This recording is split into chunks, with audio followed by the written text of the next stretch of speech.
وہ بچہ سردار اپنے ساتھ لے گیا اور میری بہن کی حالت دیکھ کر میرا دل دکھ سے بھر گیا۔ بچے کی پیدائش کو 1 ہفتہ گزر گیا تھا۔ امینہ نے اسے دیکھا تک نہیں تھا۔ وہ اس سے نفرت کرنے لگی تھی اور بار بار مجھ سے ایک ہی سوال کرتی تھی کہ اس کے ساتھ یہ سب کچھ کیوں ہوا؟ ہر کوئی اس رسم سے گزرا لیکن اس کے ساتھ ہی اتنا ظلم کیوں ہوا؟ وہ بس اس 1 ہفتے میں ایک ہی کام کر رہی تھی اور وہ تھا صرف اور صرف رونا۔ میں نے ایک دن اس کا ہاتھ پکڑا اور اسے اپنی قسم دے کے پوچھا، بھلا معاملہ کیا ہے؟ تم نے ہم سے کچھ چھپایا ہے؟ تم امی ابو سے تو سب کچھ چھپا سکتی ہو لیکن مجھ سے نہیں۔ میں تمہیں بچپن سے جانتی ہوں، تم عمر میں مجھ سے بڑی ہو لیکن ہم دونوں میں دوستانہ تعلق ہے۔ مجھے افسوس ہے کہ اتنے دنوں میں نے تم سے اتنے پیار سے کچھ بھی نہ پوچھا، لیکن آج میں تم سے پوچھ رہی ہوں کہ اس رات کیا ہوا؟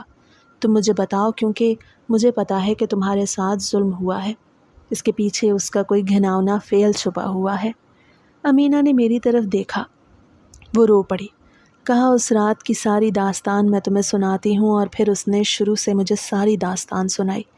اس نے مجھے بتایا کہ جس رات اسے دلہن کی طرح تیار کر کے پنجرے میں رکھا گیا اور جس طرح سردار کے ہر کارے وہاں میری حفاظت کے لیے چکر کاٹ رہے تھے، مجھے لگتا تھا کہ جلد ہی صبح ہو جائے گی، لیکن وہ میری زندگی کی طویل ترین رات تھی جس میں ایک ایسا حادثہ پیش آیا جس نے مجھے کچھ بھی بولنے کے قابل نہ رکھا۔ اس پنجرے میں بلا شبہ ایک انسانی جسامت کے برابر بندر لایا گیا، لیکن میں تمہیں سچ بتاؤں، وہ بندر نہیں۔ اس کی بات سن کے میں اچھل پڑی۔ تو پھر کون ہے؟ اور اس کے بعد اس نے جو کچھ مجھے بتایا، اسے سننے کے بعد تو مجھے اپنے جسم سے جان نکلتی ہوئی محسوس ہوئی۔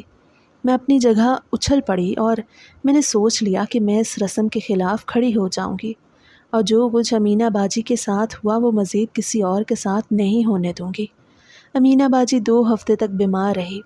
ابو نے سردار سے درخواست کی اسے دوسرے شہر لے جانے کی اجازت دی جائے، لیکن سردار نے امینہ باجی کو ایک مقدس عورت کا لقب دے کے اس کا علاج بھی رکوا دیا۔ ہم نے اس کا دیسی طریقے سے تو بہت علاج کیا، لیکن وہ ہمت ہار گئی تھی، اور یوں 1 مہینے کے اندر اندر وہ ہم سب کو داغ مفارقت دے کے اس دنیا سے رخصت ہو گئی۔ مجھے تو لگا میری زندگی ایک جگہ رک سی گئی ہے۔ وہ میری واحد بہن تھی اور اب میں ہر قسم کے رشتے سے محروم ہو گئی۔ امی ابو بھی بالکل ڈھہ سے گئے۔ جوان اولاد کی موت کو وہ بالکل برداشت نہیں کر پائے، اور میں اس دن رات کو یاد کر کے روتی رہی۔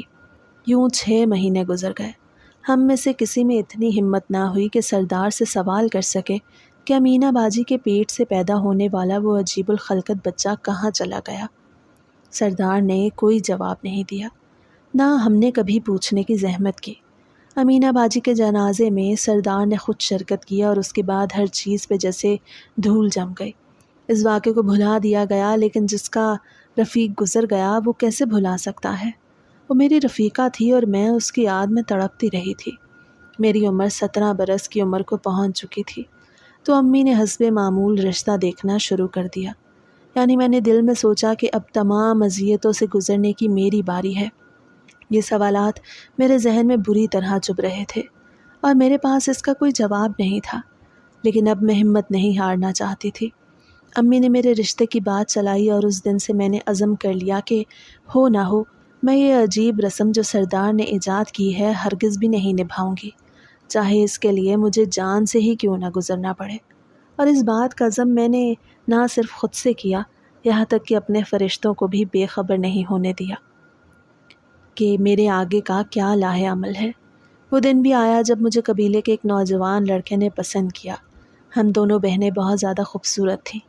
امینہ باجی کی خوبصورتی کی تو ہر کوئی مثال دیتا، لیکن وہ ہمیں چھوڑ کے چلی گئیں اور اب میری شادی کی بات چلی تھی۔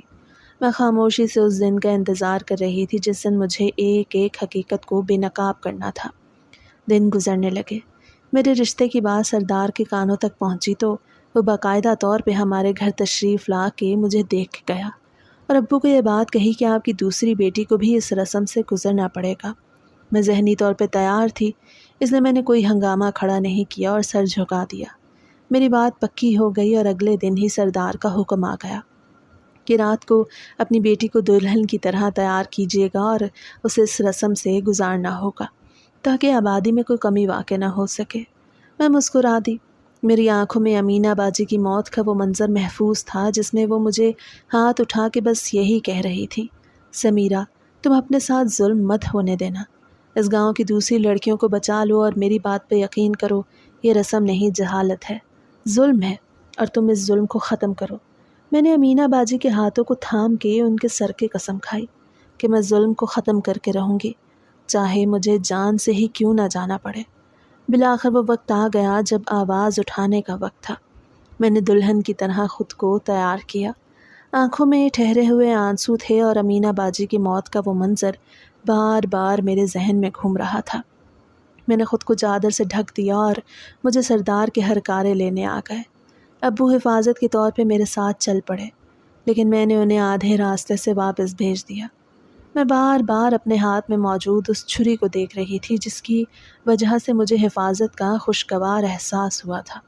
حسب معمول مجھے جنگل کے وسط میں لایا گیا جہاں آگ جلا کے لکڑیاں جلائی ہوئی تھیں تاکہ روشنی ہو سکے۔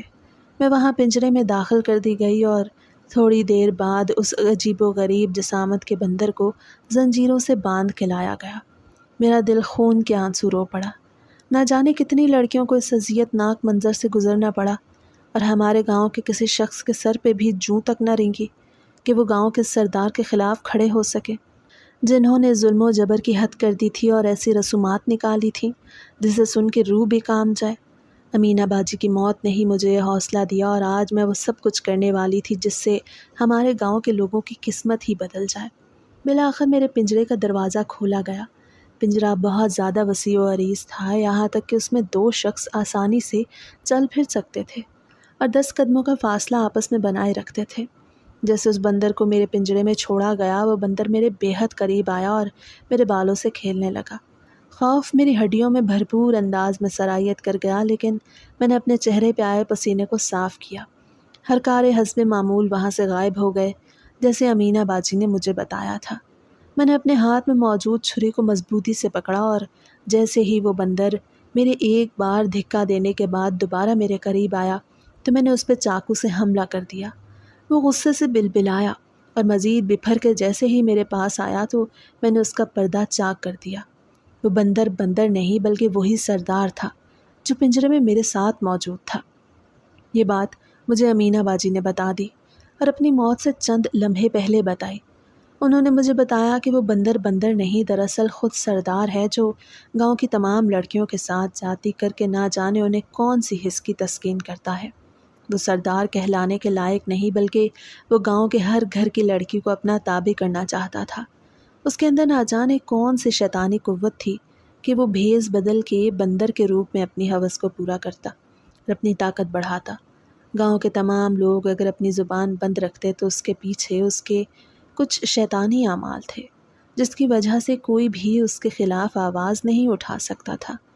لیکن میں نے امینہ باجی کے کہنے پہ خود کو اتنا مضبوط کر لیا تھا کہ میں نے بندر پہ حملہ کر دیا، اور تب اس کے عجیب سے کھال اتر گئی جسے پہن کے وہ خود کو بندر ظاہر کرتا تھا۔ سردار کی آنکھوں میں حیرت، غصہ اور بہت سے جذبات موجود تھے، لیکن میری آنکھوں میں ایک ہی جذبہ تھا، جیت کا جذبہ۔ میں نے شور مچانا شروع کر دیا۔ سردار نے مجھ پہ ایک بار پھر سے حملہ کرنے کی کوشش کی تو میں نے اس کی گردن پہ چاقو رکھ کے اسے پیچھے ہٹنے پہ مجبور کر دیا۔ سردار کو مجھ سے اتنی زیادہ بہادری کی توقع نہیں تھی، اس لیے وہ ہنسنے لگا، لیکن میں نے شور مچا کے جنگلات میں چھپے ان گاؤں والوں کو اکٹھا کر لیا جس کی تیاری میں پچھلے 1 ہفتے سے کر رہی تھی۔ گاؤں کے تمام بزرگ اکٹھے ہو گئے اور انہوں نے جب بندر کے روپ میں سردار کو وہاں دیکھا تو ان کے دماغ گھوم گئے۔ پورا گاؤں اکٹھا ہو گیا اور رات کے 4 بجے ایسا لگ رہا تھا جیسے پورا گاؤں جاگ رہا ہے۔ یہ میری محنت اور امینہ باجی کی قربانی اور میرے حوصلے کا نتیجہ تھا۔ میں نے 1 ہفتہ پہلے جس دن میری شادی طے ہوئی اس دن سے لے کے اس دن تک کہ جہاں آج میں پنجرے میں موجود تھی ایک منصوبہ بنایا اور گاؤں کے ہر گھر میں جا کے ثبوت کے ساتھ امینہ باجی کی بات کا حوالہ دیا۔ گاؤں کے لوگ ویسے ہی سردار سے بیزار تھے، میری بات سنتے ہی انہیں بھی اس رسم سے نفرت محسوس ہوئی، اور امینہ باجی کے آخری بیان کو میں نے ہتھیار بنا کے گاؤں کے تمام لوگوں کو اپنا ہم خیال بنا لیا۔ صرف اپنے ماں باپ کو بے خبر رکھا تاکہ انہیں میرے حوالے سے کوئی پریشانی نہ ہو، اور آج سچ سب کے سامنے آ چکا تھا۔ سردار نے پنجرے کے پار سے جب اتنے زیادہ لوگوں کو خود کی طرف بڑھتے دیکھا تو اسے پنجرہ کھولنے کی کوشش کی، لیکن پنجرے کی چابی میرے پاس تھی۔ میں خود بھی اس پنجرے میں موجود تھی۔ میں نے فوراً سے تالا کھول کے دوبارہ سے پنجرہ بند کر دیا۔ یہ سب اس لیے ممکن تھا کہ میں نے رسم کے لیے جاتے وقت ایک ہرکارے کی آنکھ بچا کر کھانسی کا بہانہ کر کے اپنی چادر کے پلو میں اس کی چابی چھپا لی، اور اب سردار پنجرے میں اکیلا رہ گیا۔ میں نے گاؤں کے تمام گھروں میں جا کے انہیں اپنا ہم خیال بنا کے اچھی طرح تحقیق کی کہ وہ اس رسم کے شروع ہونے سے پہلے جنگل میں جا کے چھپ جاتا ہے، تاکہ کسی کو بھی جب سچ پتہ چلے اور سچ انہیں سردار کے منہ سے خود ہی پتہ چل جائے کہ جب میں نے پہلی بار سردار پہ حملہ کیا تو اس نے انسانی آواز میں مجھ سے بات کی، اور میرا شک درست نکلا۔ سردار نے غصے میں بپھرتے ہوئے مجھ سے یہ کہا کہ آج تک جتنی لڑکیوں کو اس رسم سے گزارا گیا، کسی میں اتنی ہمت نہیں ہوئی کہ مجھ پہ حملہ کر کے میری شناخت ظاہر کرتے۔ میں نے انہیں ہراساں کر کے اپنا مقصد حاصل کیا، اپنی شیطانی قوتوں میں اضافہ کیا، نوجوان حسین دوشیزاؤں کے ساتھ تعلق قائم کیا۔ میں نے انہیں خاموش رہنے کی تلقین کیا اور انہیں ہمیشہ خوش رہنے کے لیے روپیہ پیسہ ادا کیا، لیکن تم اور تمہاری بہن دونوں نے مل کے سب کچھ برباد کیا۔ اسی وجہ سے تمہاری بہن کو اس بات کی سزا ملی، اور ایک شیطانی قوت کی وجہ سے وہ حاملہ ہوئی۔ اسی وجہ سے اس کا بچہ نہ انسانوں میں تھا اور نہ شیطانوں میں۔ وہ اپنے انجام کو پہنچ گئی۔ لگتا ہے اب تمہاری باری ہے، تمہارے پورے خاندان کو ختم کرنا پڑے گا۔ لیکن میں اس کی یہ دھمکی سن کے بالکل بھی نہ گھبرائی، اور میں نے ایک مخصوص آواز نکال کے تمام گاؤں والوں کو اکٹھا کر لیا۔ ان تمام گاؤں والوں نے اپنے کانوں سے سن لیا تھا کہ سردار نے اپنے گناہوں کا اعتراف کر لیا ہے، اور گاؤں کی تمام لڑکیوں کی زندگی برباد کرنے کا اعتراف کر کے اس نے یہ ثابت کر دیا کہ وہ انسان نہیں بلکہ شیطان ہے۔ گاؤں کے تمام لوگوں نے پنجرے پہ حملہ کر دیا۔ کچھ لوگوں نے تو آگ جلا کے پنجرے کو آگ لگانے کی کوشش کی، لیکن میں نے آگے بڑھ کے تمام لوگوں کو اس چیز سے روکا۔ ہم اسے عبرت ناک سزا دیں گے، اسے تمام لوگوں کے لیے عبرت کا نشانہ بنائیں گے۔ سردار کے ہرکارے بھی اس کے خلاف ہو گئے، کیونکہ وہ اپنی شیطانی میں اس قدر آگے بڑھ گیا تھا کہ اس نے ان کو بھی ظلم و جبر سے اپنے پاس رکھا ہوا تھا۔ وہ صرف شیطانی قوتوں پہ زندہ رہنے والا سردار تھا، جس کے اندر اخلاق نام کی کوئی چیز نہیں تھی، اور نہ اس کے اندر انسانیت موجود تھی۔ اسے یہ منصوبہ اپنے روحانی پیشوا کے ساتھ مل کے بنایا تاکہ وہ دونوں مل کے آہستہ آہستہ آس پاس کی تمام گاؤں پہ حکمرانی حاصل کریں، اور بدلے میں انہیں طاقت نصیب ہو۔ یہ منصوبہ بھی اس کی اسی چال کا حصہ تھا، لیکن امینہ باجی کی موت نے اتنی بڑی چال کو بے نقاب کر دیا۔ میری بہن ان کی سازش کی بھیڑ چڑھ گئی، لیکن جاتے جاتے اس نے ہمیں سچ بتا دیا۔ اس کے بقول وہاں اس رسم سے گزرنے والی ہر لڑکی کو اس قدر ڈرایا جاتا تھا کہ وہ کچھ بھی بولنے سے پہلے اپنی زندگی میں مگن رہنا مناسب سمجھتی تھی۔ اور یہ بات تو بالکل سچ تھی کہ ایسے تمام لڑکیاں اس رسم سے گزرنے کے بعد کچھ مہینوں تک اپنے سسرال میں خوش نہیں رہتی تھیں، ناخوش دکھائی دیتی تھیں۔ اس کی وجہ یہ نہیں تھی کہ انہیں سسرال کی طرف سے کسی دباؤ اور پریشانی کا سامنا تھا، بلکہ یہ سردار کی دھمکیاں تھیں اور سردار کا ان کے ساتھ بہیمانہ سلوک تھا، جس کی وجہ سے وہ شادی کے بعد بھی خوش نہیں رہتی تھیں۔ کچھ لڑکیوں نے جینا سیکھ لیا تھا، کچھ نے اپنی زندگی میں چپ اوڑھ کے اپنی عزت کی قربانی دے دی، لیکن امینہ باجی نے اپنی عزت کی قربانی دینا مناسب نہ سمجھا، اس لیے انہوں نے سردار کو بے نقاب کرنے کی کوشش کی، اور اس نتیجے میں انہیں بہت زیادہ تکلیف سے گزرنا پڑا، اور ایک ایسے شیطانی بچے کو جنم دینے کی سزا ملی جس کے بعد ان کی صحت دن بدن گرتی چلی گئی، اور وہ ہمیشہ ہمیشہ کے لیے اس جہان فانی سے رخصت ہو گئی۔ لیکن جاتے جاتے وہ ایک ایسا راز میرے حوالے کر گئیں جس نے تمام گاؤں والوں کی آنکھیں کھول دی تھیں۔ سردار کو قانون نافذ کرنے والے ادارے کے ہاتھوں میں دے دیا گیا، اور اس کے بعد سرعام ایک دن تمام گاؤں والوں کو بلا کے اسے پھانسی دے دی گئی۔ یوں اس شیطانی قوت کا خاتمہ ہوا۔ چونکہ ان تمام چیزوں کی ماسٹر مائنڈ میں تھی، میں نے انتہائی بے خوف اور نڈر ہو کے منصوبہ بنایا تھا اور پورے ایک ہفتے تک گاؤں والوں کو ذہنی طور پہ تیار کیا تھا۔ تو تمام گاؤں والوں نے میرے ابو کو سردار بنانے کا مشورہ دیا، لیکن اسی دن میں آگے بڑھی اور اعلان کیا کہ آج سے یہ گاؤں آزاد ہے۔ یہاں وہی قانون ہوگا جو دوسرے تمام شہروں میں نافذ ہوتا ہے، اور آج کے بعد یہ گاؤں اپنے طور پہ زندگی گزارنے کے لیے آزاد ہے۔ یہاں کسی قسم کی کوئی قید نہیں، تمام لوگ اپنے رسم و رواج کے حوالے سے زندگی گزار سکتے ہیں، لیکن انسانیت کو سب سے اوپر رکھنا ہے۔ اب گاؤں کی زندگی میں ایک امن ہے، کسی کو کسی سردار کا خوف نہیں، اور ان تمام چیزوں کا کریڈٹ میری اس بہادر بہن کو جاتا ہے جس نے جاتے جاتے تمام درد خود سہ لیے، قربانی دی اور تمام لوگوں کو ایک نئی زندگی بخش گئی، خود کو امر کر لیا اور ہمارے لیے زندگیوں کو آسان کر گئی۔ وہ راز ہمارے حوالے کر دیا جسے گاؤں کی تمام لڑکیوں نے اپنے دل میں اتار کے سردار کے خوف سے دفن کر دیا تھا، لیکن امینہ باجی کی ہمت کو سلام تھا۔ ان کی موت نے ہی مجھے ہمت دی تھی اور میں نے گاؤں کے سردار کے خلاف یہ قدم اٹھایا تھا۔ آج ہمارا گاؤں آزاد ہے، تمام لوگ اپنے اپنے طریقے سے خوشگوار زندگی گزار رہے ہیں، اور یہی گاؤں آج ایک پڑھا لکھا خوشحال گاؤں کہلاتا ہے، جس کا تمام صحرا اس گاؤں کے اپنے لوگوں کو جاتا ہے، اور سب سے بڑھ کے میری بہن امینہ کو، جس نے اپنی زندگی کی قربانی دے کے گاؤں کے لوگوں کو نئی زندگی بخشی۔ یوں ایک ظالم سردار کا خاتمہ ہوا اور اب تمام لوگ سکون سے اپنی اپنی زندگی جی رہے ہیں۔